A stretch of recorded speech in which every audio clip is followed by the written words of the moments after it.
ધારાસભ્યનું સરવૈયું કાર્યક્રમમાં આજે એક ધારાસભ્ય અમદાવાદના છે તો બીજા મધ્ય ગુજરાતની એક બેઠકના છે, એક ભાજપના છે અને એક છે કોંગ્રેસના. એક પહેલી વાર ચૂંટાયેલા છે જ્યારે કે બીજા 10 વાર ચૂંટાઈ ચૂક્યા છે અને હવે સમય છે તેમની 5 વર્ષની કામગીરીનો હિસાબ માંડવાનો. આવો જોઈએ અમારી ચૂંટણીલક્ષી વિશેષ રજૂઆત ધારાસભ્યનું સરવૈયું.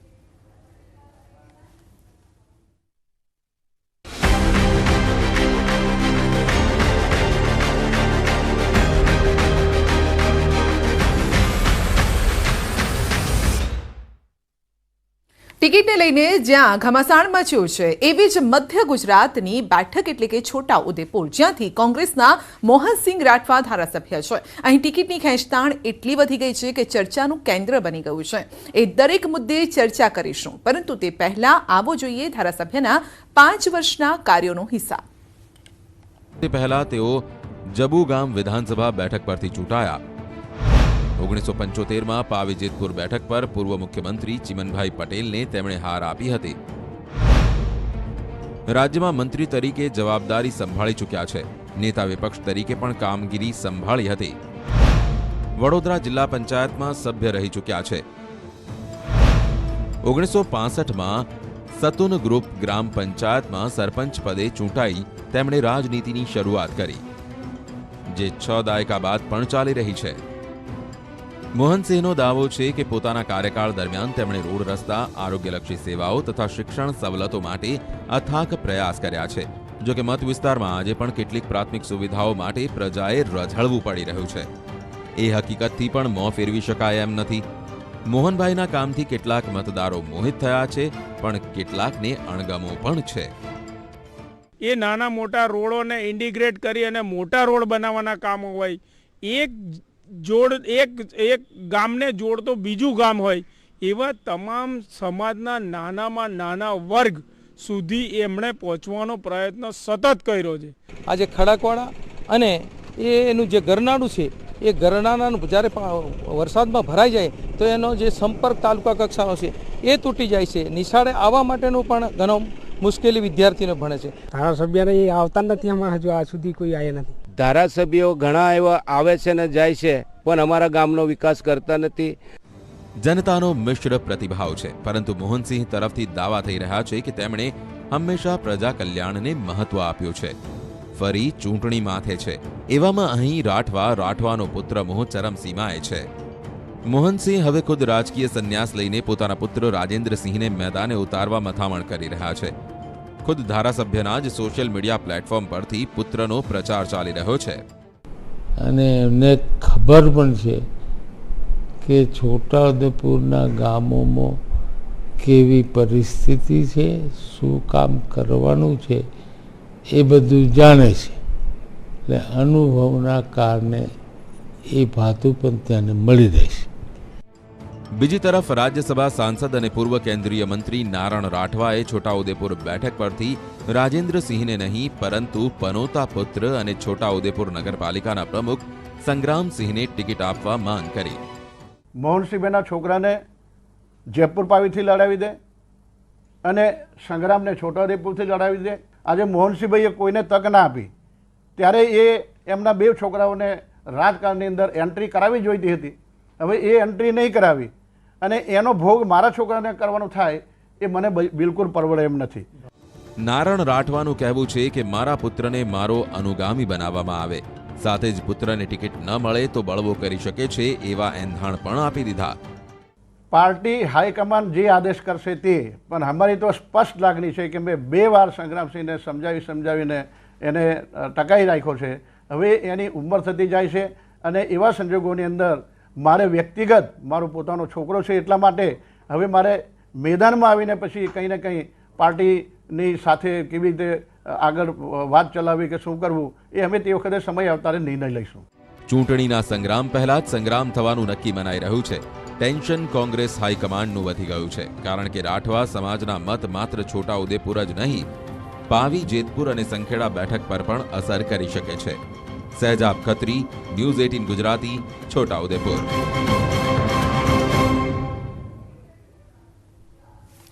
ધારાસભ્યનું સરવૈયુમાં હવે અમદાવાદની એક બેઠકના ધારાસભ્યની વાત કરીશું અને તેમની કામગીરીનો હિસાબ લઈશું, જ્યાં હાલ ભાજપના ધારાસભ્ય છે જેઓ પેટા ચૂંટણીમાં ચૂંટાયા હતા.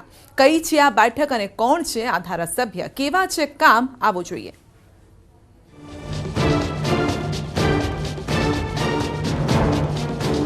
અમરાઈવાડી વિધાનસભા બેઠક 2010માં થયેલા સીમાંકનમાં મણિનગરથી અલગ થઈ આ બેઠક અસ્તિત્વમાં આવી.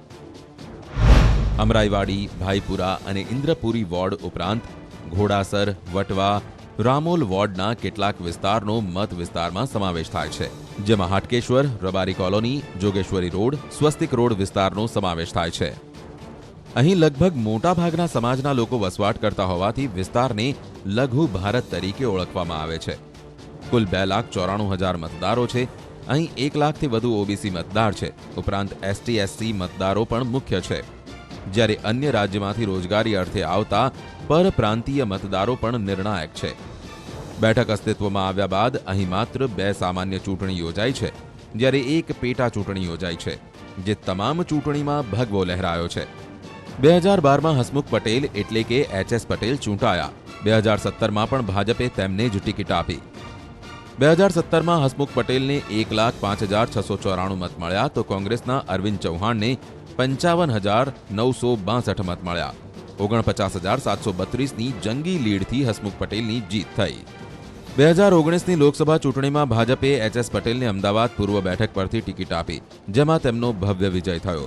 આથી અહીં પેટા ચૂંટણી યોજાઈ, જેમાં ભાજપે જગદીશ પટેલને ટિકિટ આપી, તો સામે પક્ષે કોંગ્રેસે ચહેરો બદલ્યો અને ધમભાઈ તરીકે ઓળખાતા ધર્મેન્દ્ર પટેલને મેદાનમાં ઉતાર્યા. પેટા ચૂંટણીમાં જગદીશ પટેલને 48,657 મત મળ્યા, જ્યારે કોંગ્રેસના ધર્મેન્દ્ર પટેલને 43,129 મત મળ્યા. 5,528 મતથી ભાજપના જગદીશ પટેલ ધારાસભ્ય બન્યા. જગદીશ પટેલ એક નિર્વિવાદિત ચહેરો છે, જેમને 2.5 વર્ષ જેટલો સમયગાળો પ્રતિનિધિત્વ કરવાનો મોકો મળ્યો. જગદીશ પટેલ બાળપણથી RSS સાથે સંકળાયેલા છે. વર્ષ 2000થી 2005 સુધી તેઓ ઓઢવ વોર્ડમાંથી કોર્પોરેટર રહ્યા. 2006થી 2010 સુધી અમદાવાદ શહેર ભાજપના પ્રમુખ પદે રહ્યા. 2014માં તેઓને ભારત સરકારના ઉર્જા મંત્રાલયમાં પાવર ગ્રેડ વિભાગના ડાયરેક્ટર બનાવાયા. અલગ અલગ 6 જિલ્લામાં તેઓ પક્ષના પ્રભારી તરીકેની જવાબદારીનું વહન કરી ચૂક્યા છે. ચૂંટણી નજીક છે ત્યારે ન્યૂઝ 18 ગુજરાતી જ્યારે તેમણે કરેલા વાયદાની હકીકત જાણવા પહોંચ્યું, ત્યારે જગદીશ પટેલે દાવો કર્યો કે કોરોના કાળ હોય કે અન્ય કોઈ મુદ્દો, તેઓ હંમેશા પ્રજાની પડખે રહ્યા છે. સવારે 9 વાગ્યાથી રાતના 9 વાગ્યા સુધી કાર્યાલય પર તેમનો જનસંપર્ક રહે છે. રોડ, રસ્તા, ગટર તથા પીવાના પાણી જેવી પાયાની સુવિધાઓ પ્રજા સુધી પહોંચાડ્યાનો દાવો છે. ખૂબ ગરીબીથી નીચે જીવતા વિસ્તારની અંદર અમે આ સ્માર્ટ સ્કૂલ બનાવી. બીજી એક અમરાઈવાડીમાં બની રહી છે, એક ભાઈપુરાની અંદર પણ બની રહી છે, આગામી દિવસોમાં તૈયાર થઈ જશે.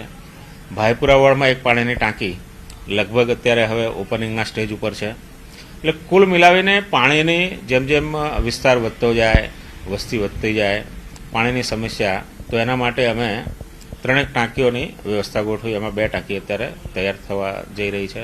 સમસ્યા માટે જે પણ અમે સમસ્યાની વાત કરીએ છીએ, જે તેમનાથી થઈ છે કે 24 કલાકની અંદર અમારી કોઈ પણ સમસ્યા હોય, ગટર, પાણી, રોડ, સ્ટ્રીટ લાઇટ કોઈ પણ હોય, સામાન્ય પ્રશ્નો તરત હલ થઈ જાય છે.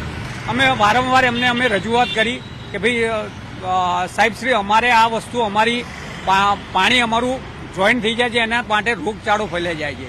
તો એમને તાત્કાલિક પગલાં લઈ અને અમારી સમસ્યાનું સોલ્યુશન કરી અને અમારી ગટર લાઈનો ઊંચી નાખી, પાણીની લાઈનો અલગ કરી, એ અમારા પ્રશ્નનું એમને સમાધાન કરી આપ્યું.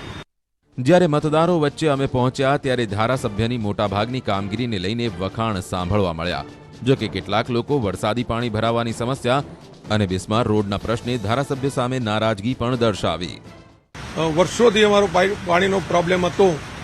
એ સાહેબને અમારા સાથે 7 સોસાયટીવાળા રૂબરૂ અહીં આવ્યા, મળ્યા. સાહેબને અમે વિનંતી કરી, સ્પેશિયલ 2 કરોડમાં પાઇપલાઇન નંખાવી અને અમારો કાયમી વર્ષો જૂનો પ્રોબ્લેમ હતો એ સાહેબે અમારો સોલ્વ કરી કાઢ્યો. અમારા સુરેલિયા રોડ ઉપર પાણીની બહુ મોટી સમસ્યા હતી, તો ધારાસભ્ય સાહેબે કંઈ પણ કરીને અમારું કામ પૂર્ણ કરવા માટે બહુ સારું મહેનત કરે છે. અને અમારે ટાંકીનું આયોજન કરેલું છે, તો ધારાસભ્ય કે ઇમ્પોસિબલ વસ્તુને પોસિબલ કરી છે. પીવાના પાણીની વ્યવસ્થા, પીવાનું પાણી આવતું નથી અને ચોમાસામાં આપ તમે જોશો તો ઠેર ઠેર ખાડા ભરી ગયેલા હોય છે, પાણી ભરી ગયેલા છે, પાણી ભરાવાની સમસ્યા. આ બે મોટી સમસ્યા છે. ત્રીજી સમસ્યા જે છે એ અહીંયા ખારીકટ કેનાલ છે, એ મોટામાં મોટી સમસ્યા છે. પેટા ચૂંટણીમાં જગદીશભાઈના હરીફ રહેલા ધમભાઈએ ધારાસભ્યના દાવાને પોકળ ઠેરવતા આરોપ લગાવ્યો કે અહીં જનતા ત્રસ્ત છે. ઉડીને આંખે વળગે એવી કામગીરીનો અભાવ છે અને ચોમાસામાં ઘરની બહાર પગ મૂકવો મુશ્કેલ બની જાય છે. થોડો પણ વરસાદ પડે તો એક વોર્ડમાંથી બીજા વોર્ડમાં નથી જઈ શકતા, કે જે વિધાનસભાની અંદર 4 થી 5 વોર્ડો આવતા હોય છે, તો એટલી બધી સમસ્યાઓ છે. મેટ્રો નું ઉદ્ઘાટન થઈ ગયું, શરૂઆત થઈ ગઈ, પણ જે અમરેવાડી વિધાનસભામાં આવતા વિસ્તાર નીલકોટનથી કેનાલ સુધી નીચે આવવા જવાની વ્યવસ્થા પણ નથી થઈ. આ બધી જ જેને કહેવાય પ્રાથમિક સવલતો હવે મોટા ભાગની અમે આપી ચૂક્યા છે છેલ્લા 3 વર્ષના ગાળાની અંદર, કોઈ બાકી નહીં હોય. વરસાદના પાણીના નિકાલના કારણ માટે અમે અહીંયા જોગેશ્વરી પાસે એક મોટો સંપ બનાવીને વરસાદના પાણીનો નિકાલ કરવાની વ્યવસ્થા અમે ગોઠવી છે. ફરી ચૂંટણીની ઘડીઓ ગણાઈ રહી છે. જનતા ધારાસભ્યના દાવા અને વિપક્ષના દાવા જોઈ અને સાંભળી રહી છે. એટલું જ નહીં, હકીકતથી વાકેફ પણ છે. ભાજપ જગદીશભાઈને ફરી રિપીટ કરશે કે કેમ એ અત્યારે કહેવું મુશ્કેલ છે. જો કે કોંગ્રેસ ફરી ધમભાઈને ટિકિટ આપી શકે છે એવી ચર્ચા જોરશોરથી થઈ રહી છે. કેમેરામેન પ્રકાશ દેસાઈ સાથે પ્રણવ પટેલ, ન્યૂઝ 18 ગુજરાતી, અમદાવાદ.